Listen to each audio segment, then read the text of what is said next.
Hello दोस्तों, welcome to my channel Anurag YTD। आज का हमारा टॉपिक रहेगा बुद्धि। ये जो है ये यूपी टेट और सुपर टेट दोनों के लिए ये क्लास इम्पोर्टेंट है। यदि आप यूपी टेट की तैयारी कर रहे हैं तो आपके लिए ये क्लास बहुत ही इम्पोर्टेंट है। शुरू करते हैं। बुद्धि बुद्धि को अंग्रेजी में इंटेलिजेंस कहते हैं। कुछ इम्पोर्टेंट पहले पॉइंट देख लेते हैं बुद्धि से रिलेटेड। 1885 में सर्वप्रथम बुद्धि शब्द का प्रयोग इंग्लैंड के फ्रांसिस गाल्टन द्वारा किया गया।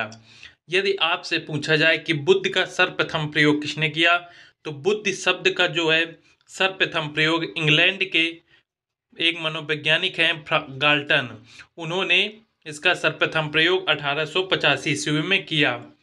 1890 ईस्वी में कैटल ने पेंसिल्वेनिया विश्वविद्यालय में मेंटल टेस्ट एंड मेजरमेंट यानी कि मानसिक परीक्षण व मापन नामक पुस्तक का प्रकाशन किया। नेक्स्ट है 1890 ईस्वी में कैटल ने सर्वप्रथम मानसिक परीक्षण शब्द का प्रयोग किया। यदि आपसे पूछा जाए कि मानसिक परीक्षण शब्द का प्रयोग किसने किया, तो कैटल महोदय ने 1890 ईस्वी में। नेक्स्ट है 1905 ईस्वी में सबसे पहला बुद्धि परीक्षण तैयार किया गया, जिसका नाम था बिने साइमन बुद्धि परीक्षण।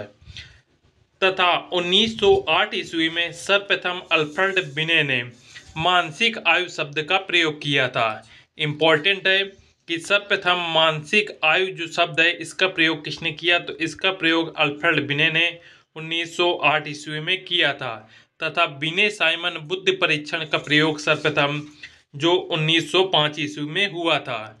नेक्स्ट है 1912 ईस्वी में सर्वप्रथम ईस्टर्न व कोहेलमैन के द्वारा बुद्धि लब्ध का सूत्र दिया गया। यदि पूछा जाए कि बुद्धि लब्ध का सूत्र सर्वप्रथम किसने किया, तो बुद्धि लब्ध का सर्वप्रथम सूत्र जो दिया था वो ईस्टर्न व कोहेलमैन ने दिया था। किंतु सबसे ज़्यादा जो एग्जाम में नाम रहता है बुद्धि लब्ध के सूत्र से रिलेटेड, वो रहता है ईस्टर्न महोदय का। इसलिए ध्यान रखें, बुद्धि लब्ध का सर्वप्रथम सूत्र जो है ईस्टर्न महोदय ने 1912 ईस्वी में दिया था। और बुद्धि लब्ध का जो सूत्र दिया था वो ये है कि MA/CA, जहाँ पे MA मेंटल एज बटे CA वास्तविक आयु है। ये सूत्र जो है ये ईस्टर्न महोदय द्वारा 1912 ईस्वी में दिया गया। उसके बाद IQ बुद्धि लब्ध शब्द का पहली प्रयोग विलियम ईस्टर्न ने 1912 में किया। अर्थात ये जो IQ जिसे बुद्धि लब्ध ये जो शब्द है इसका सर्वप्रथम प्रयोग विलियम ईस्टर्न ने 1912 ईस्वी में किया था। उसके बाद 1916 ईस्वी में टर्मन के द्वारा बुद्धि लब्ध का संशोधित सूत्र दिया गया, जो था MA/CA × 100। ये जो सूत्र है ये सूत्र टर्मन महोदय द्वारा 1916 ईस्वी में दिया गया। ये दोनों सूत्र बहुत ही इम्पोर्टेंट हैं और ये हर बार एग्जाम में पूछा जाता है। यदि पूछा जाए बुद्धि लब्ध का संशोधित सूत्र किसने दिया, तो थे टर्मन महोदय।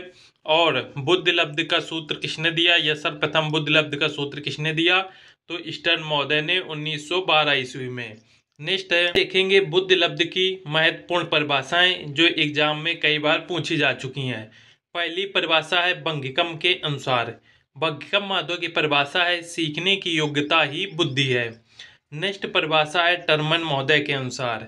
इनकी दो परिभाषाएं थी। पहली परिभाषा है अमूर्त विचारों के बारे में सोचने की योग्यता ही बुद्धि है। नेक्स्ट परिभाषा है बुद्धि पर वंशानुक्रम का प्रभाव होता है। इसके बाद नेक्स्ट परिभाषा है रास महोदय की, नवीन परिस्थितियों से चेतन अनुकूलन ही बुद्धि है। नेक्स्ट परिभाषा है मन के अनुसार, नवीन परिस्थितियों को झेलने की मस्तिष्क की नमनीयता लोचलता ही बुद्धि है। नेक्स्ट परिभाषा है अल्फ्रेड बिने के अनुसार और इम्पोर्टेंट परिभाषा है बुद्धि 4 शब्दों में निहित होती है: ज्ञान, आविष्कार, निर्देश व आलोचना। नेक्स्ट परिभाषा है स्पेयरमैन के अनुसार बुद्धि एक तर्कसंगत चिंतन है।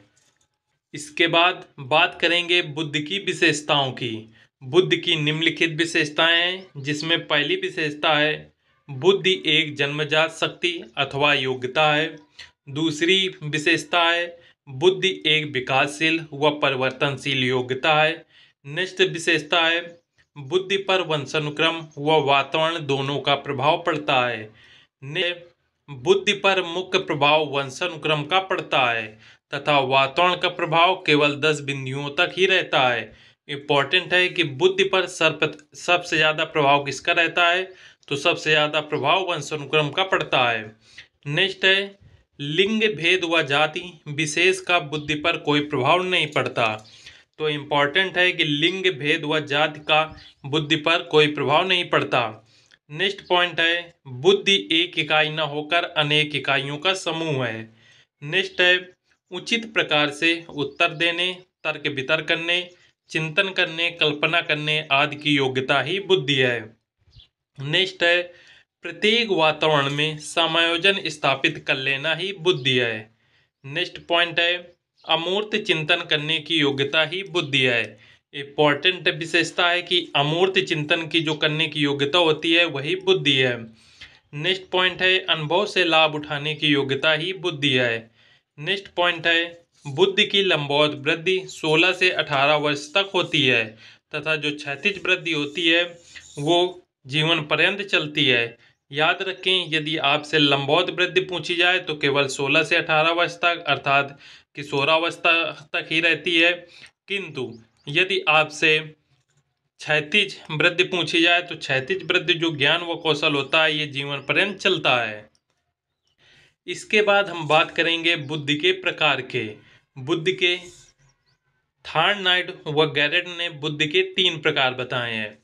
थॉर्नडाइक व गैरेट ने बुद्धि के 3 प्रकार बताए। मूर्त बुद्धि या इसे हम स्थूल बुद्धि भी कहते हैं। थॉर्नडाइक ने इस बुद्धि को गामक या आंतरिक बुद्धि कहा है। इस बुद्धि का संबंध यंत्रों और मशीनों से होता है। जैसे मूर्त बुद्धि के अंतर्गत कारीगर, इंजीनियर, मिस्त्री, खिलाड़ी, शारीरिक कार्यों में दक्ष आदि व्यक्ति इस बुद्धि के अंतर्गत आते हैं।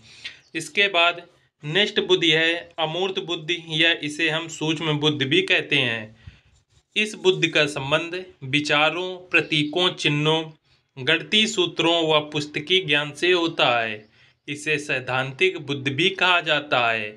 इसके अंतर्गत व्यक्ति जो होता है वो वकील, डॉक्टर, शिक्षक, गणितज्ञ, दार्शनिक, चित्रकार, मूर्तिकार, पेंटर, साहित्यकार ये सभी अमूर्त बुद्धि के अंतर्गत आते हैं। अमूर्त बुद्धि का मतलब होता है जो हम मन के अंदर चिंतन करते हैं, जो हम सोचते हैं वो सब अमूर्त बुद्धि के अंतर आता है। या हम कह सकते हैं जो चीज़ें दिखाई न दें वही अमूर्त बुद्धि है, और मूर्त का मतलब होता है जो चीज़ें दिखाई दें वो मूर्त के अंदर आएगी। नेक्स्ट है सामाजिक बुद्धि। सामाजिक बुद्धि इस बुद्धि का संबंध सामाजिक अनुकूलता से होता है। जैसे मंत्री, व्यवसायी, कूटनीतिज्ञ, सामाजिक कार्यकर्ता आदि इस बुद्धि के अंतर्गत आते हैं। जिनके अंतर्गत सोशल इंटेलिजेंट पाया जाता है वो व्यक्ति मंत्री हो सकते हैं, व्यवसायिक कार्यकर्ता हो सकते हैं, कूटनीतिज्ञ हो सकते हैं, सामाजिक कार्यकर्ता हो सकते हैं। ये सभी सामाजिक बुद्धि के अंतर्गत आते हैं। नेक्स्ट है बुद्धि के सिद्धांत।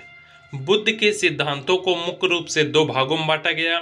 पहला आता है कारकी सिद्धांत और दूसरा प्रक्रिया प्रधान सिद्धांत। तो सबसे पहले हम बात करेंगे कारकी सिद्धांत के। इसके अंतर्गत प्रमुख सिद्धांत आते हैं जिसमें पहला आता है एक तत्व का सिद्धांत, या एक तत्व के सिद्धांत को हम एकल घटक सिद्धांत या फिर एकल अवयव सिद्धांत भी कहते हैं। और एक तत्व का जो सिद्धांत था इसके जो प्रवर्तक थे वो थे अल्फ्रेड बिने महोदय। इस सिद्धांत का समर्थक टर्मन व स्टर्न ने किया है।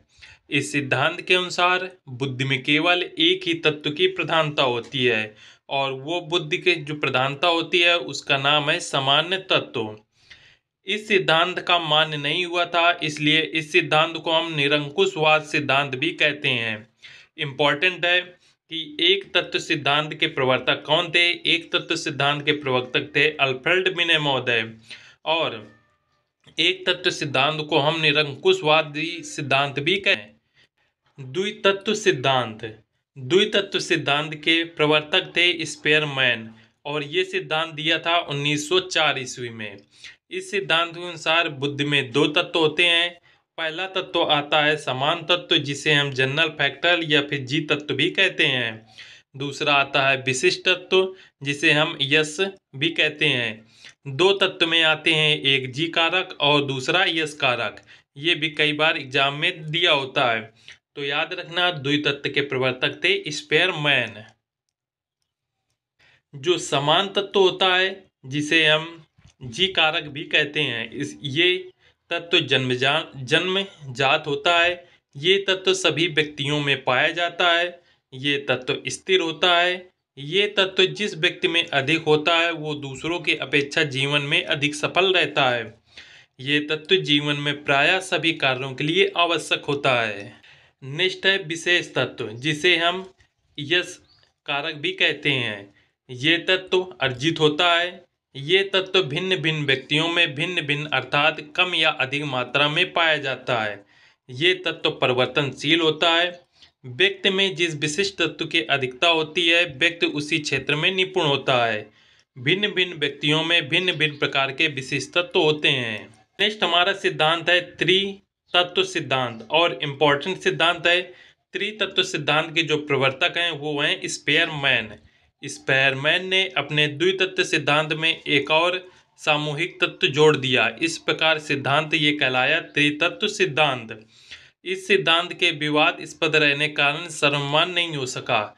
इम्पोर्टेंट है कि त्रितत्व सिद्धांत के प्रवर्तक कौन थे, तो स्पेयरमैन, और द्वितत्व के सिद्धांत के प्रवर्तक भी स्पेयरमैन थे। नेक्स्ट है बहुतत्व सिद्धांत। बहुतत्व के सिद्धांत थे थॉर्नडाइक, और इसकी स्थापना इन्होंने की थी 1920 ईस्वी में। थॉर्नडाइक के अनुसार व्यक्ति जितनी भी मानसिक क्रियाएं करता है उतने तत्व बुद्धि के अंतर्गत पाए जाते हैं। थॉर्नडाइक ने अपने बहुतत्व सिद्धांत की तुलना बालू के ढेर से करते हुए ऊंचाई, चौड़ाई, क्षेत्रफल व गति की चर्चा की है। इसलिए थॉर्नडाइक के इस बहुतत्व सिद्धांत को हम बालू का सिद्धांत या परमाणुवादी सिद्धांत भी कहते हैं। तो बहुतत्व सिद्धांत के जो प्रवर्तक थे वो थे थॉर्नडाइक महोदय, और इस तत्व को हम बालू का सिद्धांत या फिर परमाणुवादी सिद्धांत भी कहते हैं। नेक्स्ट है समूह तत्व सिद्धांत। इसके प्रवर्तक थे थर्स्टन महोदय, और इसकी जो खोज थी वो 1938 ईस्वी में की गई। थर्स्टन का समूह तत्व सिद्धांत वस्तुतः स्पेयरमैन के द्वितत्व सिद्धांत और थॉर्नडाइक के बहुतत्व सिद्धांत का मध्यमार्गी है। थर्स्टन ने अपनी कारक विश्लेषण पद्धति के आधार पर यह निष्कर्ष निकाला कि 7 प्राथमिक मानसिक योग्यताओं के समूह ही बुद्धि है, जिसे प्रधान मानसिक क्षमता भी कहा जाता है। तो समूह तत्व सिद्धांत के जो प्रवर्तक थे वो थे थर्स्टन महोदय। थर्स्टन महोदय ने 7 प्राथमिक मानसिक योग्यताएं बताई, जिसमें पहला था प्रेक्षण योग्यता, दूसरा अंक योग्यता, शाब्दिक योग्यता, वाक्य योग्यता, स्मरण योग्यता और तार्किक योग्यता। लास्ट में था पर्यवेक्षण योग्यता, जिसे हम शॉर्ट में SNVWMRP कहते हैं। और ये सब मिलकर ही इंटेलिजेंट अर्थात बुद्धि का निर्माण करते हैं। नेक्स्ट है प्रतिदर्श सिद्धांत। प्रतिदर्श सिद्धांत के प्रवर्तक थे थॉमसन, और इसकी स्थापना की गई 1916 ईस्वी में। थॉमसन के अनुसार प्रत्येक व्यक्ति में सभी मानसिक योग्यताओं का थोड़ा थोड़ा सैंपल पाया जाता है, और ये सैंपल मिलकर एक नवीन योग्यता बन जाता है। तत्पश्चात इसी नवीन योग्यता से किसी भी नवीन कार्य को पूरा किया जाता है। तो प्रतिदर्श सिद्धांत के जो प्रवर्तक थे वो थे थॉमसन महोदय। त्रिआयाम सिद्धांत, ये इम्पोर्टेंट है, एग्जाम में कई बार पूछा जा चुका है कि त्रिआयाम सिद्धांत, या इसे हम त्रिविमी सिद्धांत कहते हैं, या बुद्धि संरचना सिद्धांत भी कहा जाता है। और इसके जो प्रवर्तक थे वो थे गिलफोर्ड महोदय। इन्होंने प्रमुख रूप से 3 तत्वों को बताया कि मानसिक योग्यता प्रमुख रूप से 3 तत्वों से निर्मित है। पहली है संक्रिया, या इसे हम प्रक्रिया भी कहते हैं। दूसरा है विषय वस्तु या अंतर्वस्तु। तीसरा है उत्पाद या फिर परिणाम, अर्थात ऑपरेशन, कंटेंट और प्रोडक्ट। यदि संक्रिया या प्रक्रिया की बात की जाए तो समस्या समाधान के लिए व्यक्ति जिस मानसिक क्रिया से गुजरता है उसे हम संक्रिया कहते हैं। विषय वस्तु या अंतर्वस्तु, समस्या समाधान के लिए जिस सामग्री की व्यक्ति को आवश्यकता होती है उसे हम विषय वस्तु कहते हैं। उत्पाद या परिणाम, समस्या समाधान के लिए जिस रूप से सूचनाएं होती हैं उसे उत्पाद कहते हैं। गिलफोर्ड ने 1967 में डिब्बे के आकार का एक मॉडल प्रस्तुत किया जिसे बुद्धि संरचना मॉडल रखा गया। इस मॉडल में 5x4x6 अर्थात 120 कोष बनाए गए। इसके बाद प्रथम संशोधन के उपरांत कोषों की संख्या 150 हो गई और वर्तमान में कोषों की संख्या 180 है। तो इम्पॉर्टेंट है कि जो गिलफोर्ड महोदय ने प्रयोग किया था बुद्धि संरचना मॉडल, उसमें कितने कोष थे, तो उसमें 180 कोष हैं। मानसिक बुद्धि को इन्होंने 3 भागों में बांटा। पहला था संक्रिया, दूसरा विषय वस्तु, तीसरा उत्पाद। संक्रिया में इन्होंने संज्ञान, स्मृति, अपसारी चिंतन और मूल्यांकन इनको रखा। विषय वस्तु में आकृति, सांकेतिक, शाब्दिक और व्यवहारिक इन चीज़ों को रखा तथा उत्पाद में इकाई, वर्ग, संबंध, प्रणाली, परिवर्तन इन सब चीज़ों को इन्होंने रखा था।